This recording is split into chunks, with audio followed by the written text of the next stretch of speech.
So we're here with the 4Runner and we're about to do some off-roading. We're going to do some hill climbs and see how effective the all-wheel drive system is in this vehicle. Let's see if we can make it up this hill. So the first test, I'm going to try it in four-wheel low, but I'm going to keep the rear locker open, so that should make it a little bit more difficult. I'm not going to turn on any of the traction control systems. We'll see if I need them when I get partway up the hill. Like most serious off-road vehicles, the TRD Pro has a low-speed transfer case, which I've engaged for this test. So now we're just entering the hill. Let's see how well it works. So remember, the rear is not locked, and I feel a little slipping. Definitely feel some slipping. All right, it's slipping. So I'm now gonna lock the rear, and now the rear is locked. And what's happening there, I started moving because 50% of the power goes to the rear and it's split between the right and the left wheel, and then 50% of the power goes up front. So at any one time I've got at least 3 wheels with traction. So now with the locker on, going up the hill without a lot of difficulty, although this is a fairly steep hill. And we're coming up to the crest. Coming up to the crest. No difficulty at all. So this is pretty successful. So that shows you how important the turn on the rear locker really is. The TRD Pro package is pretty much the most expensive 4Runner that you can configure. It is a $10,000 premium over the TRD Off-Road. So let's take a look at what comes with this package and why you might want to pay the difference or maybe not between the off-road version. This comes with 17-inch wheels and tires, and the tires are specifically rated for off-roading. This also has this really cool beefy skid plate with TRD on it. But the secret sauce to this vehicle, which makes it so comfortable in the city and so capable off-road, are these Fox shocks. These are specific to the TRD Pro package, and up front they have tuned springs, and to the rear these shocks have an off-board reservoir, so they're able to move fluid in and out of the shock dynamically to both keep the rubber on the trail and also soften up the ride and make it really, really comfortable. There is a ton of space in here. You can easily get 4 people in here with no issue. The front seats are big and comfortable. Power adjusting seats on the driver and the passenger. The back seat is very comfortable. You can fit 5 adults in here and it'll be a little bit of a squeeze. There's a ton of cargo space as well. This has the optional cargo tray that pulls out. It actually holds 200 pounds. It's pretty convenient for pulling out heavier stuff, although you lose a little bit of cargo space to it. It's a pretty nice option. It's fairly inexpensive. The infotainment system is pretty standard Toyota nowadays. It's upgraded to the newer style.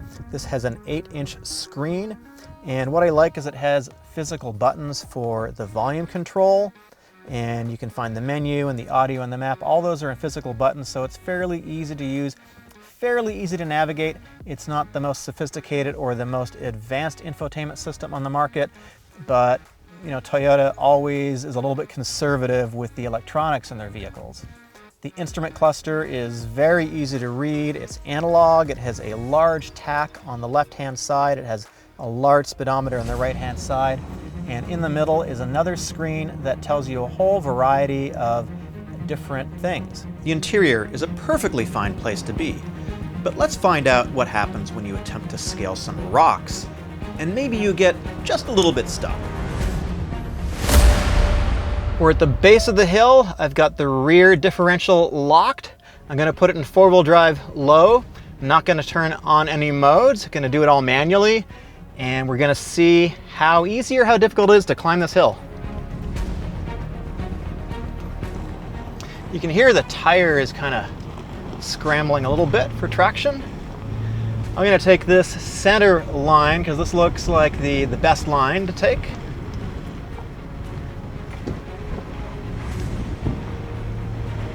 Hear the tire scrambling a little bit. All right, so I'm at a good 30-degree angle, something like that. Now here's the big rut. Here's the challenging part.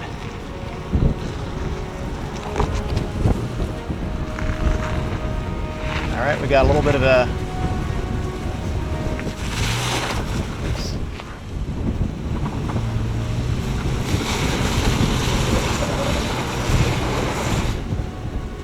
back up a little bit. That didn't sound good.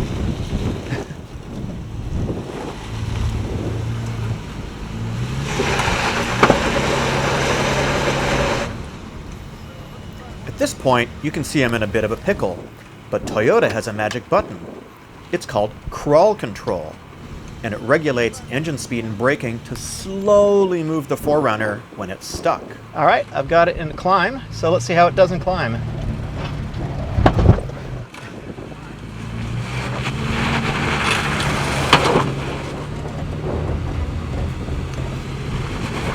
All right, I've got it in the slowest speed climb mode, and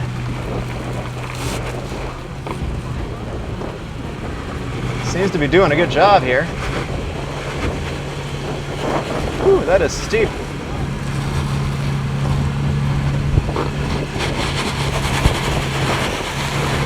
Wow, that is a steep angle. Climb seems to be doing its job. Oh, very nice, very nice.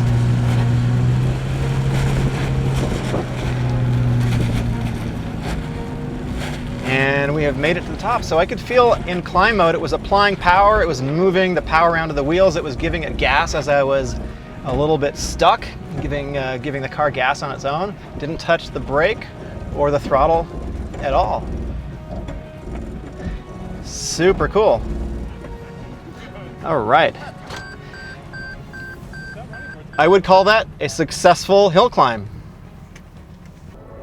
So driving the 4Runner on road, there's a word that describes that, and that is solid. And there's a reason for that, and that is because this is a body on frame vehicle.